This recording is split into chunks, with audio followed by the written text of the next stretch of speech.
So, you want to get started investing in real estate. Maybe you're dreaming of eventually firing your boss, sailing off to Tahiti, and drinking Mai Tais until you pass out. Or maybe you're just looking for a little more free time with your family and the ability to create wealth for yourself and for future generations. Whatever reason brought you to real estate, you picked the right investment.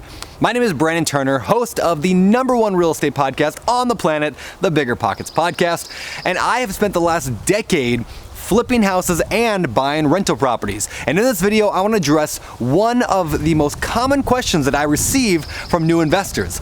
Should I start with flipping or with rentals? Now, as I go through this, if you find this video helpful, I just ask that you do me a solid and click that little thumbs up button. It lets the internet know that this video is awesome. All right, now, flipping or rentals? What do you do? Well, I can't answer that, so have a good day. Thanks. Just kidding. All right, I can't tell you exactly what you should do because, let's face it, everyone's interests are different, their goals are different, their skill set is different, but I want to cover the differences, the pros and cons a little bit, and help set you up with a plan that's going to help you accomplish your goals. So, are you ready? Let's do this. First, let's define and then compare the two. For those unaware, house flipping is the practice of buying a fixer-upper, fixing that fixer-upper up, and then selling that now beautiful home for top dollar. You've probably seen the TV shows that do just that. The amount of profit that can be made per deal depends greatly on the location, the price point, and how good of a deal you got when you bought it. But profits between like $25,000 and $75,000 are probably most common for an average house flip. Now, on the other hand, rental property investing is buying a property, a house, apartment that can be leased to tenants. Unlike flipping, you aren't gonna make a ton of money right away. But instead, your profit is made slowly over time in the form of the 4 wealth generators, which we will discuss in just a moment. So, which is the best strategy? Well, what are you looking for? House flipping is an awesome, incredible way to generate a sizable chunk of money, and it can quickly replace a job. Imagine doing like 4 flips every year at making $25,000 per flip. Does that sound good to you?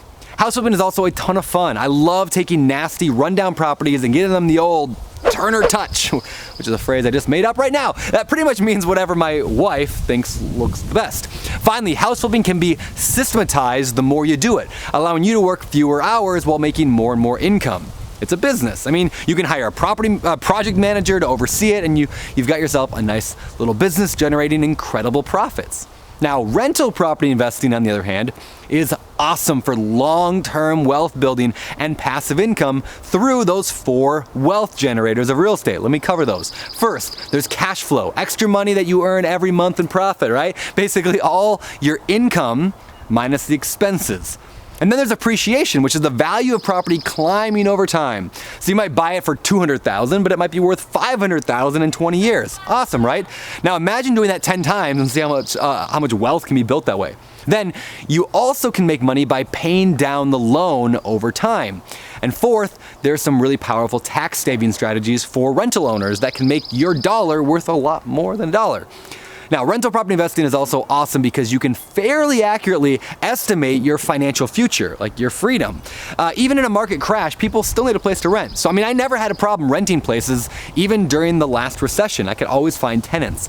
Rentals are fairly recession-proof as long as you buy good, solid deals with solid fundamentals. Of course, if you want to ensure you get those deals, you gotta learn how to do the math. Luckily, BiggerPockets makes that easy through our real estate investment calculators, which of course you can find at biggerpockets.com/analysis.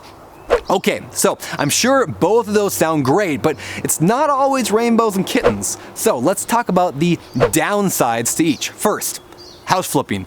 It's a business and it's hardly passive, especially at first. You're constantly dealing with difficult contractors, deadlines, shipment delays, and a never-ending thirst for more deals. Think, if you can't find a good deal, your entire business model dries up. So you have to have a consistent marketing machine running to generate enough leads to flip. Additionally, the profit made from flipping is taxed really heavily compared to rentals anyway.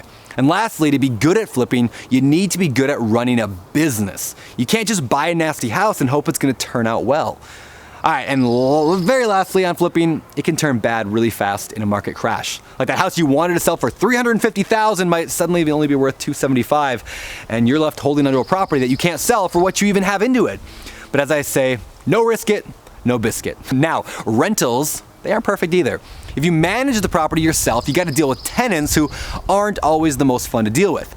They can trash the place, they can turn into hoarders and hoard stuff, or they can just refuse to pay rent. Of course, landlording is a skill that can be learned and improved, and there are 1,000,001 little tricks to make your landlord life a lot easier. For more on that, check out the book on managing rental properties that my wife and I co-wrote. Now, of course, you can also hire a property manager, which alleviates the annoyances of dealing with tenants, but now you need to manage your property manager, and trust me, there are a lot of bad property managers out there.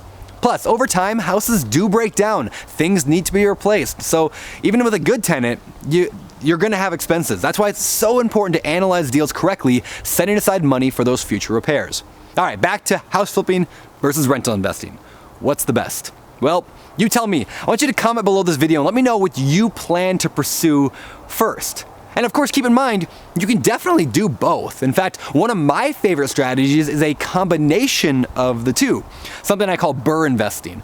I love to buy nasty fixer-uppers and then fix them up, you rehab them, and then rather than selling them, I just rent them out and then refinance them, and then hang them onto them as rentals and repeat the process over and over.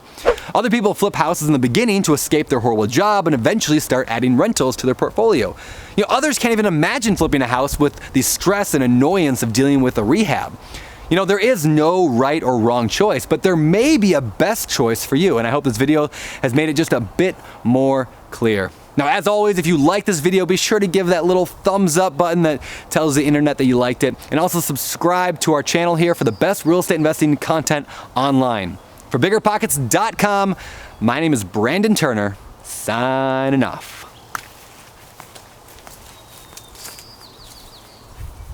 Big gun.